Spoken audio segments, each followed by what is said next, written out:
Hi friends. இன்றைக்கி நம்ம பார்க்க போகிறது வந்து 6th ஸ்டாண்டர்ட் டேர்ம் 2ல் இருக்கக்கூடிய ஜியாகிரஃபி யூனிட் 1 ரிசோர்ஸஸ். ஸோ ரிசோர்ஸஸ்னால் என்ன, different types of resources and conservation of resources, ஏன் ஏன் ரிசோர்ஸ் கன்சர்வ் பண்ணணும் அண்ட் எக்கனாமிக் ஆக்டிவிட்டீஸ் எல்லாமே பார்க்க போகிறோம். சின்ன ஸ்டோரிஸ் மாதிரி இங்கே சொல்லியிருக்காங்களா? ஓகே.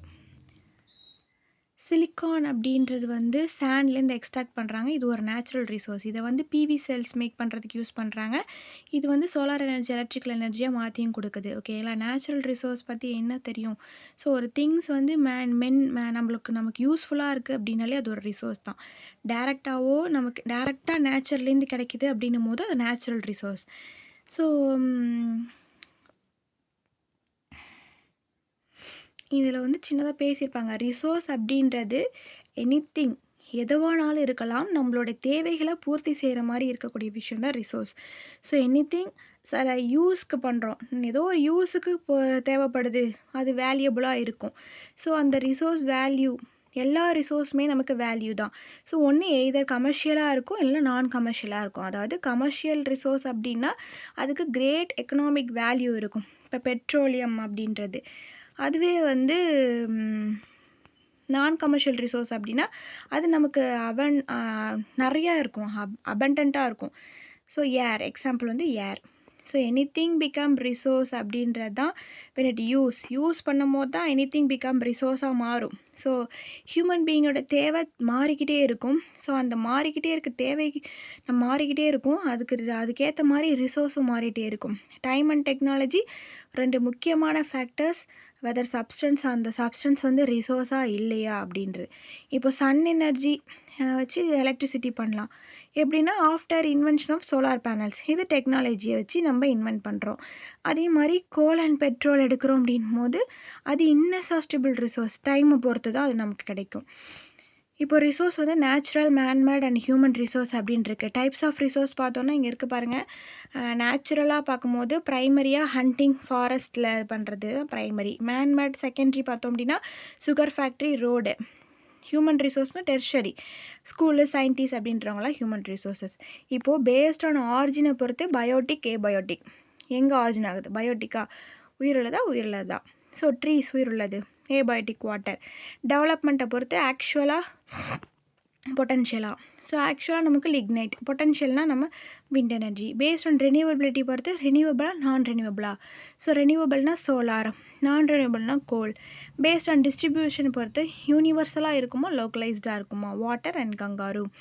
ஓனர்ஷிப் பொறுத்து இண்டிவிஜுவலாக, கம்யூனிட்டியாக. இண்டிவிஜுவல்னால் ஹவுஸ், கம்யூனிட்டினா பாண்ட். ஸோ அதில் நேஷ்னல், இன்டர்நேஷ்னல் இருக்குது. நேஷ்னலாக ரிவர், இன்டர்நேஷ்னலாக ஆம்பர்கிரிஸ்.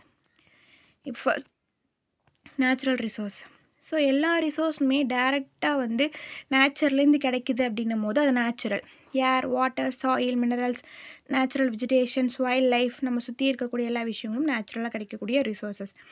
ஸோ இதை வந்து ஏதோ ஒரு நேச்சுரல் ரிசோர்ஸ் யூஸ் பண்ணுறோம், அந்த பிளேஸை பொறுத்து, எங்கே அதிகமாக இருக்குது அப்படின்ற பொறுத்து அதை டெக்னாலஜி வச்சு நம்ம யூஸ் பண்ணிப்போம். இப்போ நேச்சுரல் ரிசோர்ஸ் எப்படி கிளாஸிஃபை பண்ணலாம்? So origin, development, renewability, distribution, ownership வச்சு பிரிக்கலாம். இப்போது பேஸ் ஆஃப் ஆரிஜின் வச்சுட்டோம் அப்படின்னா பயோட்டிக், ஏபயோட்டிக் சொன்னோமா. ஸோ எல்லா லிவிங் உயிருள்ள ரிசோர்ஸுமே பயோட்டிக் தான். இப்போ பிளான்ட், அனிமல், மைக்ரோ ஆர்கானிசம்ஸ், இது எல்லாமே பயோட்டிக் ரிசோர்ஸ் தான். ஏபயோட்டிக் ரிசோர்ஸ்னு எடுத்துக்கிட்டிங்கன்னா உயிர் இல்லாதது, அதாவது இந்த நிலம், நீர், காற்று, மினரல்ஸு, இது எல்லாமே வந்து ஏபயோட்டிக் ரிசோர்ஸு. இப்போ பயோட்டிக் ரிசோர்ஸ் பார்த்தோம் அப்படின்னா நம்ம டக்குன்னு ரெகக்னைஸ் பண்ணிடுவோம். நம்மள ஹியூமன்ஸை பொறுத்த வரைக்கும் நம்ம தேவைகள் வந்து ஏன்ஷியன்ட் மென் வந்து என்ன பண்ணாங்க, கலெக்ட் பண்ணி அதை ப்ரிசர்வ் பண்ணி வச்சாங்க. ஆரம்ப கட்டத்தில் 3 பேசிக் நீட்ஸ் இருந்திருக்கு. என்னென்ன? உணவு, உடை, இருப்பிடம், இதுதான். ஸோ இது ப்ரைமரி ஆக்டிவிட்டீஸ் மூலமாகவே அவங்க அந்த திங்ஸ் எல்லாம் கலெக்ட் பண்ணாங்க. அதாவது ஹண்டிங், ஃபுட் கேதரிங், ஃபிஷ்ஷிங், ஃபாரஸ்ட்ரின்னு சொல்லி பண்ணிகிட்டு இருந்தாங்க. அதுக்கப்புறம் சாப்பாடு ரொம்ப தட்டுப்பாடு ஆக ஆக கல்டிவேட் பண்ண ஆரம்பித்தாங்க. அக்ரிகல்ச்சர் வந்து வளர ஆரம்பிச்சிது. அப்புறம் கேட்டில், ஆடு மாடு வளர்க்க ஆரம்பித்தாங்க. ஸோ இவங்களோட நீட்ஸை, தேவைகளை பூர்த்தி பண்ணிக்கிட்டாங்க. ஏபயோட்டிக் ரிசோர்ஸ் அப்படின்னா அப்போது வந்து ஏர்லி மேனுக்கு அது தெரியாது. இவங்க என்ன பெட்டர் லேண்ட் ஃபார்ம்ஸ் வேணும்னு சொல்லிட்டு தேடுவாங்க. தேடி எனஃப்பான வாட்டர் ரிசோர்ஸ் அக்ரிகல்ச்சருக்கு தேவை.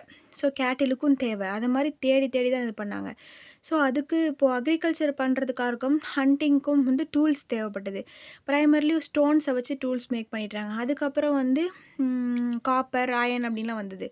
ஸோ அது மட்டும் இல்லாமல் ப்ரீஷியஸ் மெட்டல்ஸ் எல்லாமே மைன் பண்ண ஆரம்பித்தாங்க. ஆர்னமெண்ட்ஸ் மேக் பண்ண ஆரம்பித்தாங்க. மைனிங்க்கு அப்புறம் one of the later mining அப்படின்றது வந்து ஒரு ப்ரைமரி ஆக்டிவிட்டீஸாக மாறுச்சு.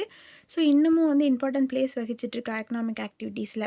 இதுவே டெவலப்மெண்ட் பொறுத்து பார்த்தோம் அப்படின்னா ஆக்சுவல் பொட்டன்ஷியல்னு பிரிப்பாங்க. அதாவது ஆக்சுவல் ரிசோர்ஸ் அப்படின்னா நம்ம யூஸ் பண்ணிக்கிட்டு இருக்கிறது.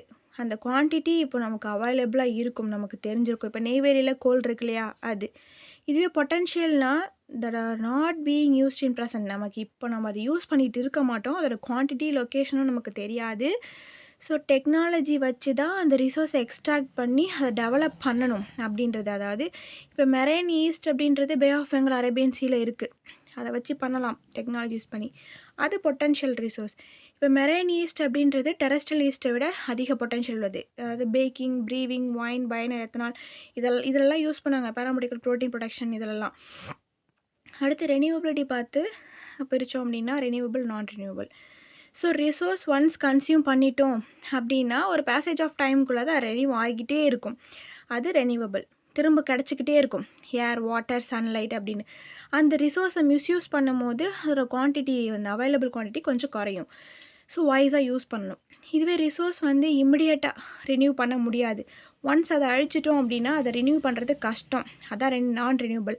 ஸோ ஒரு ஆஃப்டர் யூஸ்க்கு அப்புறம் அந்த எக்ஸாஸ்ட் ஆகிடுச்சுன்னா அந்த எடுத்துக்கக்கூடிய டைம் பார்த்தோம் அப்படின்னா ரொம்ப நம்ம லைஃப் சைக்கிளே மேட்ச் பண்ண முடியாத அளவுக்கு இருக்கும். ஸோ எக்ஸாம்பிள் கோல், பெட்ரோலியம், நேச்சுரல் கேஸ், இந்த அதர் மினரல்ஸ் எல்லாமே. So which cannot renew themselves. So ரொம்ப ஸ்கேர்ஸ், டோட்டலி ஆப்சண்ட்டாக இருக்கிறது தான் வந்து நான் ரெனியூவபிள். ஸோ மேன் என்ன பண்ணுவாங்கன்னா நியூ ரிசோர்ஸ் தேடி போவாங்க, செவரல் ரிசர்ச் பண்ணுவாங்க. ஸோ அப்புறமா கன்ஃபார்ம் பண்ணுவாங்க அந்த சப்ஸ்டன்ஸ் வந்து ரிசோர்ஸ். ஆஃப்டர் ரிசர்ச்க்கு அப்புறம் தான் நமக்கு தெரியும். சரிங்களா? இதுதான் பொட்டென்ஷியல் ரிசோர்ஸ். விண்ட் எனர்ஜி ஒரு example.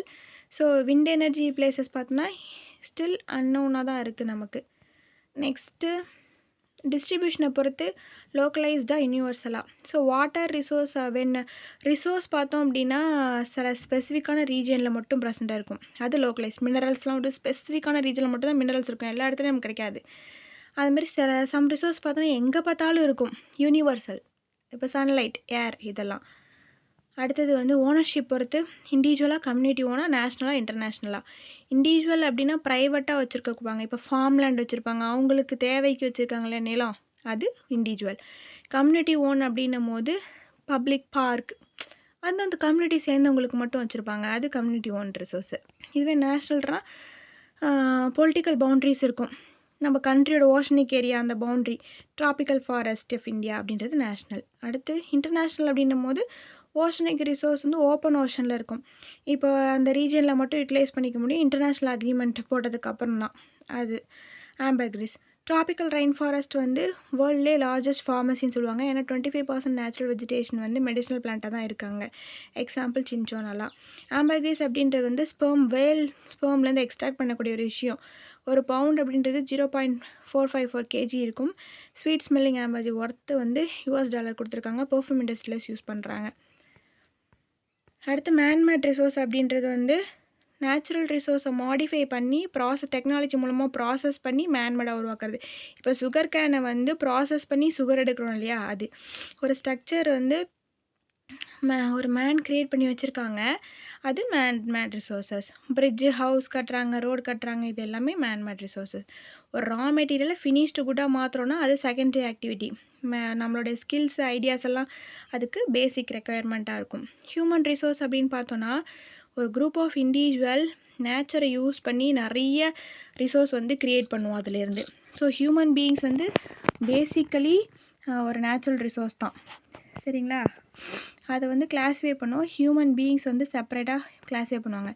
Education, health, knowledge, skills இது எல்லாமே வேல்யூபிளான ரிசோர்ஸ் தான். இப்போ டாக்டர், டீச்சர், சயின்டிஸ்ட் இது எல்லாமே ஒரு ரிசோர்ஸ் தான். டெர்ஷரி ஆக்டிவிட்டிஸ்னு எடுத்துக்கிட்டிங்கன்னா பேசிக்கலாக வந்து இந்த ப்ரைமரி, செகண்டரி ப்ராடக்ட்டை டிஸ்ட்ரிபியூட் பண்ணுறவங்களா இருப்பாங்க. டிரான்ஸ்போர்ட், ட்ரேட் மூலமாக. பேங்கிங், ட்ரேடு, கம்யூனிகேஷன் இதெல்லாம் வந்து டெர்ஷரி. ஓகேங்களா? அடுத்தது பார்த்தோம் அப்படின்னா காந்தியின் தாட் அண்ட் ரிசோர்ஸ். ஸோ காந்தியோடைய தாட் எப்படி இருந்திருக்குன்னா, there is enough for everybody's need and not for anybody's greed. So நம்மளோட தேவைக்கு போதுமானதாக இருக்குது, நம்மளோட ஆசைக்கு ஏற்ற மாதிரி இருக்காது அப்படின்னு தான். ஸோ மகாத்மா காந்தி வந்து நம்ம ஹியூமன் பீங்ஸை ப்ளேம் பண்ணியிருப்பார், ரிசோர்ஸை வந்து அழிக்கிறோம் அப்படின்றது. ஏன்னா அதை ஓவர் எக்ஸ்ப்ளாய்ட் பண்ணுறோம் ரிசோர்ஸ் அப்படின்றது. Human beings unlimited needs of human beings. So conservation அப்படின்றது ரொம்ப முக்கியம் அப்படின்னு சொல்லியிருக்காரு. So resource planning and management. Resource planning அப்படின்ற ஒரு டெக்னிக், ஒரு ஸ்கில், ப்ராப்பராக யூட்டிலைஸ் பண்ணணும் ரிசோர்ஸை. ஸோ ரிசோர்ஸ் வந்து லிமிட்டடாக இருக்கும், அதோட பிளானிங் வந்து தேவை, ரொம்ப முக்கியம். ஸோ நம்ம ப்ராப்பராக யூஸ் பண்ணணும், அட் சேம் டைம் அதை சேவும் பண்ணணும் ஃப்யூச்சர் ஜென்ரேஷனுக்கு. ஸோ ரிசோர்ஸ் வந்து நாட் ஓன்லி லிமிட்டட் மட்டும் கிடையாது, அன்ஈவனாக டிஸ்ட்ரிபியூட் ஆகிருக்கு நம்மளோட வேர்ல்டில். ஸோ இது எசென்ஷியல். நம்ம ரிசோர்ஸ் ப்ரொடக்ஷன் பண்ணி ஓவர் எக்ஸ்ப்ளாய்டேஷன்ஸ்லேருந்து நம்ம ரிசோர்ஸை ப்ரொடக்ட் பண்ணுறது ரொம்ப முக்கியம். கன்சர்வேஷன் ஆஃப் ரிசோர்ஸ் பார்த்திங்கன்னா கேர்ஃபுல்லாக யூஸ் பண்ணணும் ரிசோர்ஸை, அதுதான் கன்சர்வேஷன் ஆஃப் ரிசோர்ஸ். ஸோ ரொம்ப ஃபாஸ்ட் ரேட்டில் யூஸ் பண்ணிட்டோம் அப்படின் போது, ஏன்னா அதிகமான பாப்புலேஷன் வளர வளர நம்ம ஃபாஸ்ட்டாக யூஸ் பண்ணிகிட்ருக்கோம். ஸோ நேச்சுரல் ரிசோர்ஸும் வந்து ஃபாஸ்ட்டாக அழிஞ்சிக்கிட்டே இருக்குது. ஸோ அதனால் நம்ம அதை குறைக்கணும் அப்படின்னு சொல்கிறாங்க. ஸோ டெவலப்மெண்ட் வந்து முக்கியம்தான், ஆனால் நம்மளுடைய ஃப்யூச்சர் ஜென்ரேஷன் தேவைகளை அழிக்காமல், அஃபெக்ட் பண்ணாமல் நம்ம வந்து இது பண்ணணும் அப்படின்னு சொல்கிறாங்க. ஸோ இப்போ ப்ரெசன்ட் நீட்ஸ் ஆஃப் ரிசோர்ஸ் வந்து ஃப்யூச்சர் ரிசோர்ஸை பேலன்ஸ் பண்ணுமான்னு கேட்டால் எப்படி சொல்கிறது? ஸோ சஸ்டைனபிள் டெவலப்மெண்ட் அப்படின்றது நடக்கணும். எப்போ நடக்கும்னா, நம்ம டிப்ளீஷன் ரீசனை ஐடென்டிஃபை பண்ணணும் ஃபஸ்ட்டு. அடுத்து வேஸ்ட் பண்ணுறது, அதிகமாக கன்சம் பண்ணுறதை குறைக்கணும். அடுத்து ரீயூசபிள் ரிசோர்ஸை ரீசைக்கிள் பண்ணணும். பொல்யூஷனை தடுக்கணும், என்விரான்மெண்ட்டை ப்ரொடெக்ட் பண்ணணும், நேச்சுரல் வெஜிடேஷன், வைல்ட் லைஃப்பை பாதுகாக்கணும், ஆல்டர்னேட்டிவ் ரிசோர்ஸ் யூஸ் பண்ணணும். அதாவது ஈஸியஸ்ட் வே என்னென்னா ரிசோர்ஸ் கன்சர்வ் பண்ணுறது 3R: ரெடியூஸ், ரீயூஸ், ரீசைக்கிள். ஓகேங்களா? ஸோ ரீகேப் கொடுத்துருக்காங்க பாருங்கள்.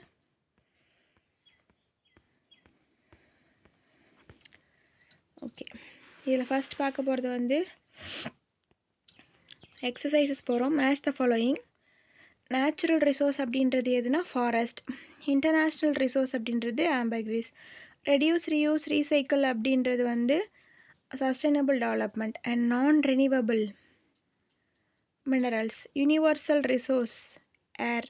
செகண்டரி ஆக்டிவிட்டீஸ் வந்து manufacturing. Fill in the blank. Sugarcane is process to make sugar. Conservation of resource வந்து is careful use of resource. Resource confine to certain region மட்டும் அப்படின்னா localised. அடுத்து actual resource are being used in present. Commercial resource are most valuable resource. Collection of resource directly from nature அப்படின்றது வந்து natural resource. அவ்வளோதான். இங்கே statement பாருங்கள். Solar energy is the best substitute for thermal energy in tropical region. இதுக்கு influence coal and petroleum resource வந்து ரெசிட் ஆகிட்டே இருக்குது. Solar energy will never deplete.